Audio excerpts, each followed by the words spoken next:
নমস্কার বন্ধুগণ, আশা করি তোমরা সকলেই ভালো আছো। আজকে তোমাদের যে বিষয় নিয়ে ভিডিও নিয়ে চলেছে সেই ভিডিওটা খুবই ইম্পর্টেন্ট ভিডিও হতে চলেছে। As per order number 4869 financial year finance depend all the SBMC existent applicant who have their bank account outside of the West Bengal. এই কথাটা আমি তোমাদের ভালোভাবে বুঝিয়ে দিই, শোনো। ওয়েস্ট বেঙ্গলের বাইরে যদি তোমাদের কোনো ব্যাঙ্ক অ্যাকাউন্ট থেকে থাকে, যেমন এইচডিএফসি, লাইক বন্ধন ব্যাঙ্ক, লাইক সমস্ত কিছু যে কোনো ব্যাঙ্কই হয়ে থাকে, সেই ব্যাঙ্কটা যদি অবস্থিত ওয়েস্ট বেঙ্গলের বাইরে হয়ে থাকে, তাহলে তোমাদের উদ্দেশ্যে খুবই খারাপ সংবাদ বন্ধুগণ। তুমি যদি সেই ব্যাঙ্ক অ্যাকাউন্টটা তোমার এসবিএমসিএম স্কলারশিপের সাথে জুড়ে দাও, তাহলে তো আরও খুবই দুঃসংবাদ। কারণ হচ্ছে এসবিএমসিএম স্কলারশিপ রিগার্ডিং থেকে বলে দিয়েছে, যদি এসবিএমসিএম স্কলারশিপের যে ব্যাঙ্ক অ্যাকাউন্ট আছে, সেই ব্যাঙ্ক অ্যাকাউন্টে যদি তোমাদের বাইরে কোনো স্টেটে যদি দিয়ে থাকো, সেই স্টেটের ব্যাঙ্ক অ্যাকাউন্টটা তোমাদের চেঞ্জ করতে বলা হয়েছে। যদি চেঞ্জ না করো, তাহলে আদারওয়াইজ তোমাদের ব্যাঙ্ক অ্যাকাউন্টে কোনো রকম কোনো টাকা ঢুকবে না। আশা করি বলতে পারলাম। এরপর যে সমস্ত স্টুডেন্ট আছে বা 11-এর স্টুডেন্ট আছে, তাদের উদ্দেশ্যে বলেই দিয়েছিল যে সম্পূর্ণরূপে তোমাদের ব্যাঙ্ক অ্যাকাউন্টের যে কোনো সমস্যা, আইএফসি কোড, রং অ্যাকাউন্ট নাম্বার থেকে শুরু করে যে কোনো কিছু যদি অ্যাকাউন্ট রিলেটেড সমস্যা যদি থেকে থাকে, সেই সমস্যা কিন্তু সমস্যার সমাধান করার জন্য 30 জুনের মধ্যে কিন্তু সম্পূর্ণরূপে এসবিএমসিএম পোর্টালে যেতে বলা হয়েছিল এবং প্রত্যেকটা সমস্যার সমাধান করে নিতে হবে বলেছিল। কিন্তু সেই সমস্যার সমাধান যদি না করে থাকো, তাহলে তোমাদের জন্য অনেক দুঃখের সংবাদ, কারণ এরপর তোমাদের আর কোনো রকম কোনো সুযোগ দেওয়া হবে না। এরপর প্রত্যেকটা ক্যান্ডিডেট সুযোগ পাবে, ঠিক আছে? আশা করি তোমাদের বোঝাতে পারলাম।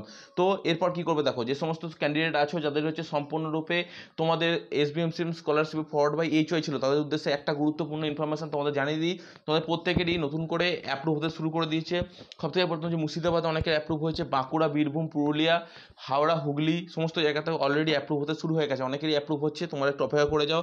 আজকালের মধ্যে তোমাদের সকলেরই অ্যাপ্রুভ হয়ে যাবে কমপ্লিট, ঠিক আছে? তো এটা গেল তো অ্যাপ্রুভের কমপ্লিট। তো আজকে তোমাদের কি, আজকে ইন দ্য টিল ডেটে তোমাদের দাঁড়িয়ে কি টাকা ঢুকছে? হ্যাঁ, অবশ্যই তোমাদের 27 তারিখ নাগাদ তো একটা টাকা ঢোকার চান্সেস আছে, ঠিক আছে? কোনো রকম কোনো সমস্যা নেই, তোমাদের টাকা ঢুকবে।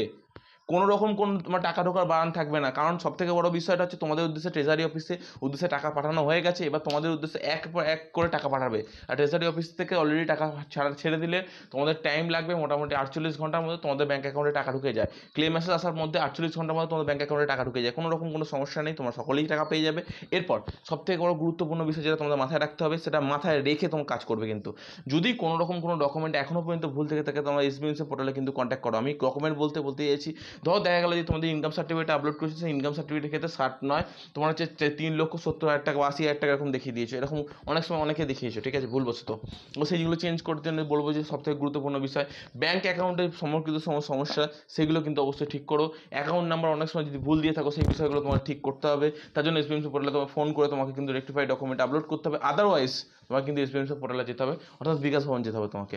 এরপর একটা গুরুত্বপূর্ণ বিষয় তোমাদের মাথায় রাখতেই হবে, যেটা করা দরকার, সেটা হচ্ছে অ্যাপ্রুভ স্টুডেন্টদের কবে স্যাংশন হবে। অলরেডি অ্যাপ্রুভ স্টুডেন্টদের স্যাংশন পর্যন্ত হয়ে গেছে অনেক স্টুডেন্টদের, মেনলি পুরুলিয়া আর বাঁকুড়া ও বীরভূম, এই 3টে জেলা, আর শিলিগুড়ি, তারপর হচ্ছে উত্তর চব্বিশ পরগনা, দক্ষিণ চব্বিশ পরগনা, এই সমস্ত জেলাগুলোতে কিন্তু সম্পূর্ণরূপে অ্যাপ্রুভ থেকে স্যাংশন হচ্ছে।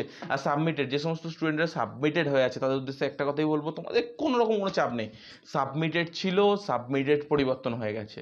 অনেকের কাছে ফরওয়ার্ড বাই এইচওয়াই মেসেজ এসেছিলো, বাট তোমরা অনেকেই জানো না, তাই এরকম তোমাদের সমস্যা। কোনো রকম কোনো সমস্যা নেই, ব্যাঙ্ক অ্যাকাউন্টে ঢুকছে টাকা। এরপর তোমাদের একটা কথা, আর একটা গুরুত্ব সহকারে আমি তোমাদের বলতে চাইবো, ভালোভাবে কোট করো এই কথাগুলো। তোমাদের যে কোনো কিছু সমস্যা তুমি আমাকে জানিয়েছিলে, 3 থেকে 4 হাজার জন অ্যাপ্লিকেন্ট আমাকে মেল করেছিল। তো একটা কথাই বলি, তোমাদের জন্য আর একটা সুখবর, যে যারা আমাকে মেল করেছিল তাদের প্রত্যেকের রিপ্লাই না দিতে পারলো, তার প্রত্যেকের আমি অ্যাপ্লিকেশান আইডিগুলো ভালোভাবে চেক করছি, এবং সেই অ্যাপ্লিকেশান আইডি এসবিএমসি পোর্টাল থেকে আমাদের কিন্তু অনেক কিছু ক্ল্যারিফাই করছে।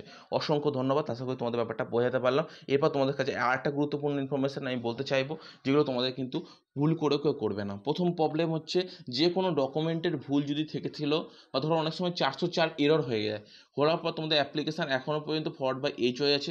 অনেকে কী করবে, যে চেষ্টা করবে যে অ্যাপ্লিকেশান বা 404 এররের ফলে আমাদের অ্যাপ্লিকেশান প্রোফাইল খুলছে না, কী সমস্যা, তোমরা বিভিন্ন রকম টেনশন করছো। তো একটা কথাই বলি, 404 এরর হলে তখন এসবিএমসি পোর্টাল থেকে কোনো রকম কোনো ক্ল্যারিটি দেওয়া হয় না, তখন এসবিএমসি পোর্টালে অলরেডি সার্ভিস মেনটেন্যান্স প্রবলেম হয়ে থাকে। এতে কোনো প্রবলেম নেই, এটা মোটামুটি 2-3 দিন পর আবার ঠিকঠাক হয়ে যায়। এতে কোনো প্রবলেম বা ভয় পাওয়ার কিছু নেই, আশা করি তোমাদের বোঝাতে পারলাম। এরপর জুডিশিয়াল যে সমস্ত ব্যাঙ্কগুলো আছে, অনেক সময় কেসটা কী হয় জানো, আইএফসি কোড, বা অনেক সময় দুটো ব্যাঙ্ক একসাথে মার্জ হয়ে যায়। তো আইএফসি কোডের পরিবর্তন হলে তখন কিন্তু পেমেন্টের অনেক সমস্যা হয়। ধরো তোমার আদারওয়াইজ তোমার দেখা যাচ্ছে, এরকমও কিন্তু কেস অনেক স্টুডেন্টের হয়েছিল, সমস্যা প্রচুর গভীরতর হয়েছিল। কীরকম সমস্যা দেখো, মন দিয়ে শোনো, সমস্যাটা ভালোভাবে শোনো। এটা হচ্ছে বলতে পারো একটা কেস স্টাডি বলতে পারো। একটা স্টুডেন্ট ছিল, তার নাম ছিল অমিত ভাই। অমিত ভাই আমাকে মেসেজ করে যে দাদা আমার এই প্রবলেমটা হয়েছে। কী প্রবলেম? আমার অ্যাপ্লিকেশন সাবমিটেড, বাট আমাকে ক্লেম মেসেজ এসেছিল, বাট আমার টাকা ব্যাঙ্ক অ্যাকাউন্টে আসছে না। পরবর্তীকালে জানতে পারি তার ব্যাঙ্ক অ্যাকাউন্টে মার্চ হয়েছে, তার আইএফসি কোডটা চেঞ্জ হয়ে গেছে সম্পূর্ণরূপে। সো কল্ড তারপর আমাকে ফোন করেছে, স্যার দাদা আমার তো সাবমিটেড দেখাচ্ছে কিন্তু আমার ক্লেম মেসেজ চলে এসেছে। তারপরে এটা পরবর্তীকালে আমি ভালোভাবে ডিসক্লারেশন বা সব কিছু চেক ট্যাক করে জানতে পারি যে তার অ্যাপ্লিকেশন সাবমিটেড, এবং সাবমিটেড একদম পুরোপুরি সাবমিটেডতে ফরওয়ার্ড বাই এইচও থেকে স্যাংশন অ্যাপ্রুভ সমস্ত কিছু কমপ্লিট হয়ে ক্লেম মেসেজ তার কাছে এসে গেছে, কিন্তু তার অ্যাপ্লিকেশন স্ট্যাটাসে শো করছে এরকম। কিন্তু তার ব্যাঙ্ক অ্যাকাউন্টে আইএফসি কোড মার্চ হয়ে যাওয়ার কারণে বা ব্যাঙ্ক অ্যাকাউন্টে মার্চ হয়ে যাওয়ার কারণে দুটো যে ব্যাঙ্ক অ্যাকাউন্টের যে আইএফসি কোডটা থাকে সেটা সম্পূর্ণ পরিবর্তন হয়ে গেছে, টাকা পায় না সে। এরপর কী করলো, এসবিএমসি পোর্টালে ডাইরেক্টলি ফোন করলাম, ফোন করে তারা বলে এসবিএমসি পোর্টালে যেতে, সমস্ত কিছু ব্যাঙ্কের স্টেটমেন্ট, সেলফ ডিক্লারেশন সব কিছু নিয়ে চলে গেল এসবিএমসি পোর্টালে। 5 দিনের মধ্যে ব্যাঙ্ক অ্যাকাউন্টে টাকা। বোঝাতে পারলাম কী বলতে চাইছি? এরকম কেসটা হচ্ছে তোমাদের সাথেও হচ্ছে, অনেকেরই হয়েছে, তোমরা নিজেরা জানো না। মাইনার মেজর এরকম অনেক সমস্যা আছে, বা মাইনার মেজর সম্পর্কিত সমস্যা তোমাদের বলেছি, অ্যাপ্লিকেশন সাবমিট থাকার পরও তোমাদের কাছে ব্যাঙ্ক অ্যাকাউন্টে টাকা চলে আসছে। কী করে হয় এটা?